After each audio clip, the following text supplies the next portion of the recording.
আসসালামু আলাইকুম। আশা করি সবাই ভালো আছেন। আমিও ভালো আছি। আজকে আপনাদেরকে শোনাবো নতুন এক টুনির গল্প। ভিডিওটা ভালো লাগলে অবশ্যই চ্যানেলটা সাবস্ক্রাইব করে দিবেন। ডিমে তা দিতে দিতে আমার শরীরটা অনেক ক্লান্ত হয়ে গেছে। এখন যদি কিছু না খাই আমি তো মরেই যাব। আমি কোথায় যে খাবার পাই? চিলের হাত থেকে আমার ডিমগুলো বাঁচানোর কত চেষ্টা করছি। এখন তো দেখি চিল আমাকেও মেরে দিবে। যাই পুকুরের পাড়ে যাই, কিছু খাবার পাই কিনা।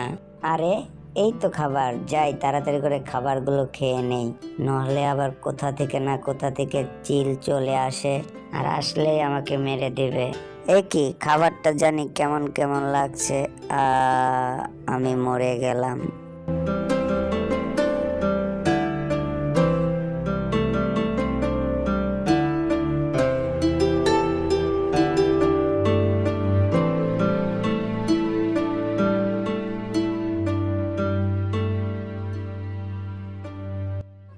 কি ওইটা টুনি না? হায় হায়, টুনি তো মরে পড়ে আছে। যাই রানীমাকে খবর দেই গিয়ে। রানীমা রানীমা, ওইখানে দেখে আসলাম টুনি মরে পড়ে আছে। আচ্ছা, আমি অ্যাম্বুলেন্সকে খবর দিচ্ছি।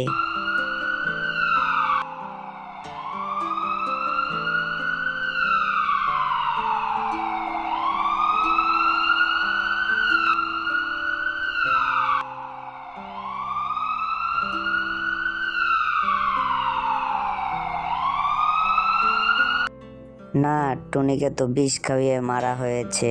এমন জঘন্য কাজ কে করলো বুঝতে পারতেছি না।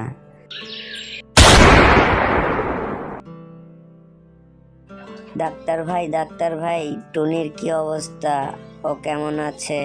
টুনি আর বেঁচে নেই, টুনি মারা গিয়েছে। হায় হায়, আমার টুনি মারা গেল। এখন আমি একা একা কি করব? এত পাখি যে জঙ্গলে কি করে মারা যাচ্ছে বুঝতে পারতেছে না। আমাদের হাসপাতালে তো জায়গায় নেই।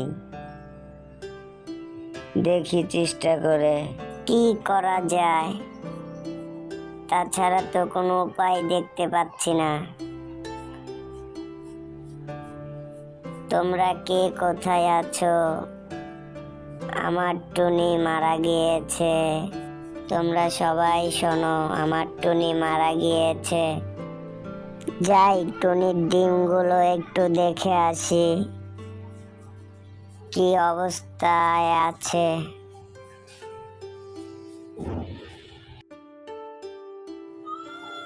না, ডিমগুলো ভালোই আছে, এখনো দেখা যাচ্ছে। ডিমগুলোর যত্ন এখন আমাকেই নিতে হবে। ধন্যবাদ সবাইকে। ভিডিওটা ভালো লাগলে অবশ্যই লাইক, কমেন্ট, শেয়ার করে দিবেন।